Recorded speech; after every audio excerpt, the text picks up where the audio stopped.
Fuzzy from Fuzzy's Woodworking and doing a quick overview of this Ram that I just finished building up the other month.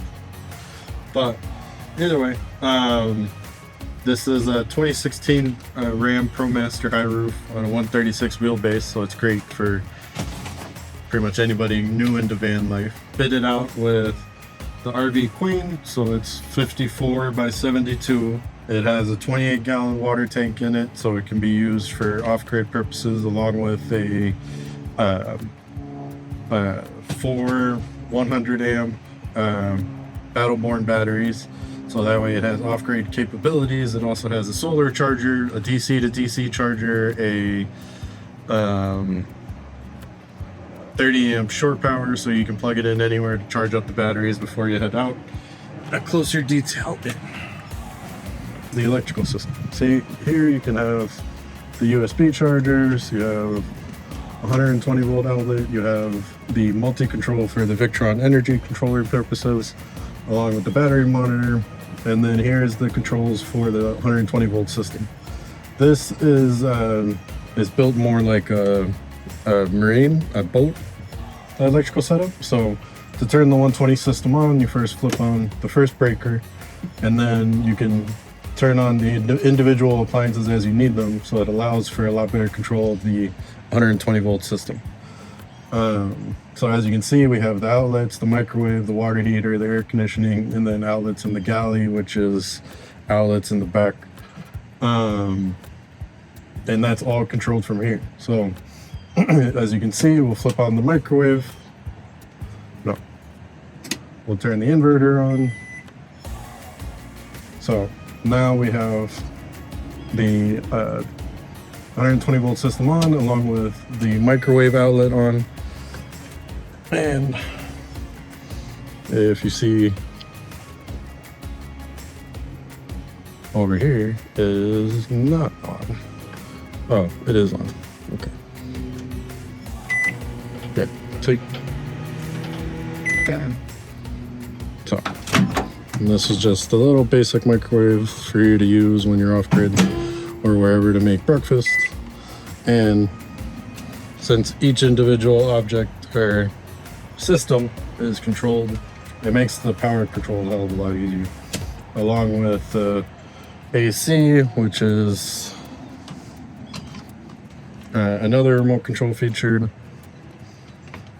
That's just great because it's a 120 Rooftop A low profile. And coming from Miami, the Rooftop ACs are a must. Can't really build vans down here without them. It's just too important. So back to the systems. But yeah, that one's controlled by AC, by remote control as well. And then, well, that's pretty much it for the electrical system. And then what we also have is the water system and such, which is all right here. This thing moves back and forth. Turn on light button.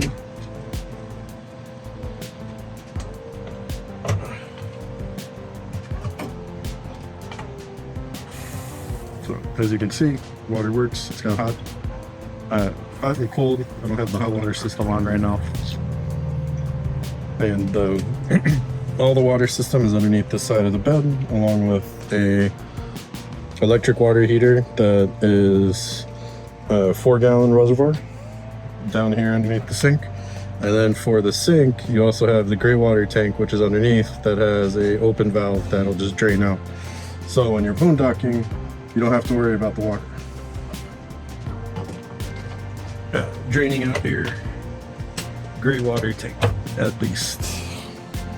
So that makes life a lot easier, and that's perfect. And then the nice thing about this sink is it comes with this already fitted cutting board, so you can just go right here, and when you're not using the sink for water, you can just use it for general food prepping and stuff like that.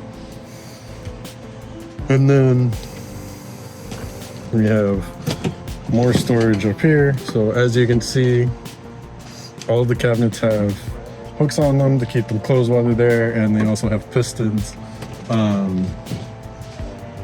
to help them keep closed while you're driving, so you don't really ever have to worry about that. So for the storage, you have one cabinet, two cabinets, you have the main power hub control center, along with one more upper storage cabinet, and then along with that type of storage, you also have these drawers. Fire extinguisher comes with the van. These drawers, which both can hold more than enough. And then along here, you also have this bottom drawer, which is the largest one naturally. And this is where I have the cassette toilet that can be used whenever you want.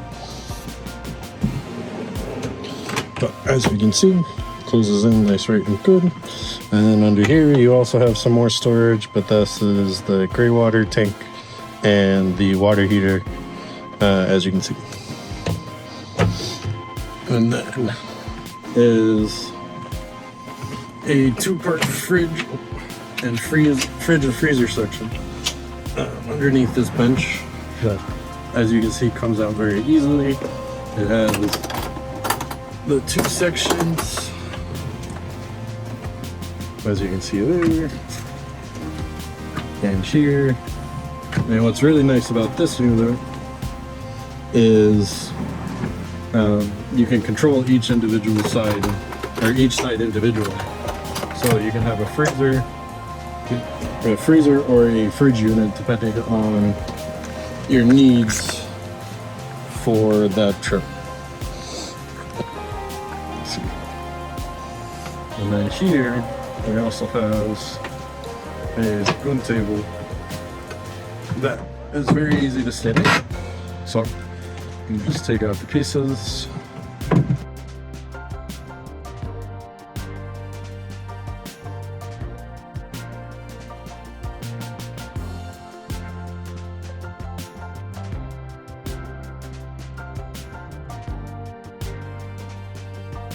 So now this can be used on this bench,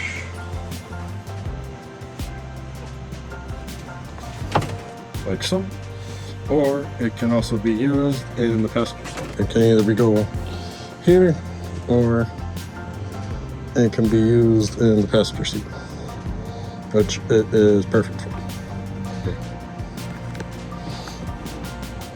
And see, once it's away, it's all just tucked away in this little cubby hole here, which is good. And then, like I said, we have a RV queen size bed, so it's 54 by 72 inches, along with these fans, which is great. It's a Cerakote fan. It can go left to right, and also unhinges, moves this direction. And if I can do this without picking the fan, it goes like that. It can go up and down as well, along with power settings and timing settings, so you don't have to worry about it running for an excessive amount of time. And then I also put this outlet here so you can charge your things on the bed, along with having this outlet for the cooking surface. For the cooking surface whenever you need it, and when you don't need it, it just kind of hangs up. So yeah. And then the only other thing missing is this pops up, so you have some extra counter space, along with the ability to sit on the bench and use this whenever you want.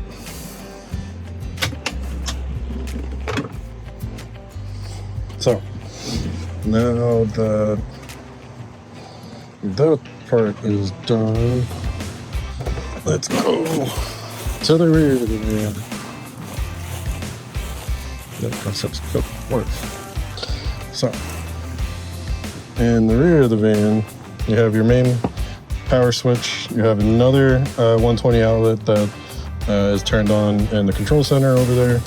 but it's great for charging things back here. And then for in case you have to fill up any inflatables or do anything else in the back of the van, you have a 12-volt cigarette lighter along with a USB plug-in so you can power or use whatever you have to use down here. And then as you can see, this is the 30 amp the 30 amp plug for the shore power. Here, words are hard. And then one of the cooler things, so back here is its own little light for the garage. So that way when you have to work on anything back here, you can see easily. And then as you can see in here is where I have the inverter along with the batteries and stuff like that. So you don't ever have to worry about any of the systems being outside of the van because everything is set. So you can pretty much take this in whatever weather you need it, and it's not really going to change on you. So as you can see in here, this is more water storage. This comes back is a quick connect unit, so that way you can go over here, open this, and this lines up and is a little hard to do here. Okay.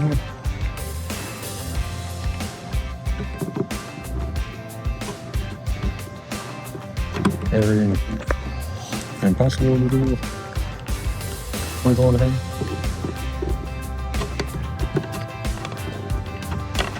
Yeah, see, quick and nice and easy.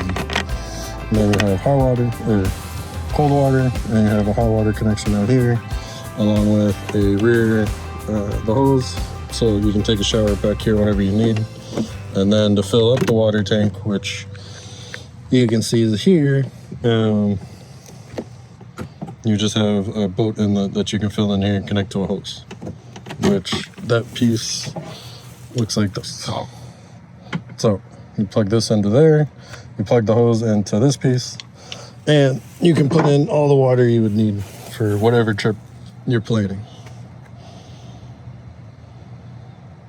So yeah, I think that covers the water system. It's nice storage though. So yeah, now the outside of it. So on the outside, you see I repainted the whole van with a Raptor liner. It's two-tone colors, so the bottom's black and it has this texture, and the top is the beige, also textured.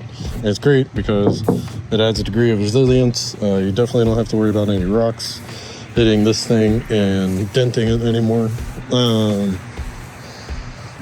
in my opinion, it just gives the van a great look, as you can see.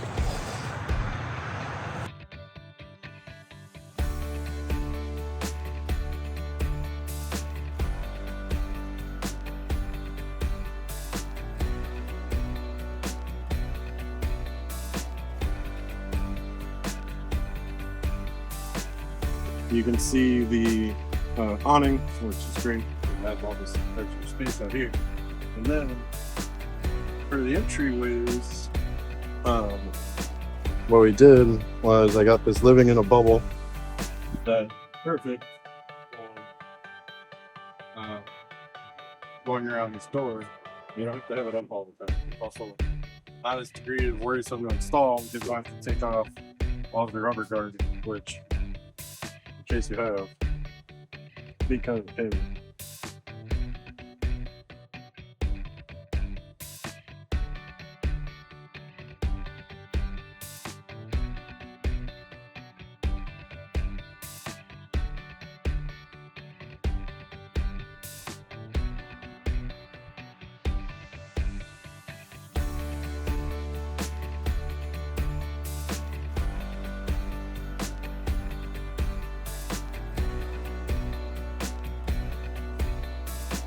As you can see, once it's up, it does great, and then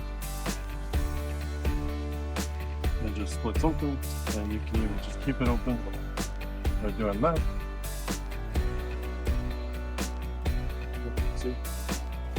And then when you want to close, and then like this,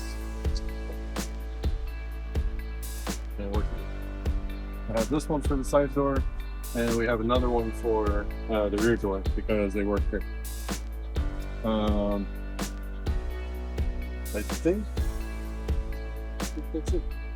Yeah, if you guys have any more questions, just let me know in the comments below or message me, because yeah, I can't think of anything else to say. So if there is anything else you guys want me to cover, just let me know. Thanks for watching.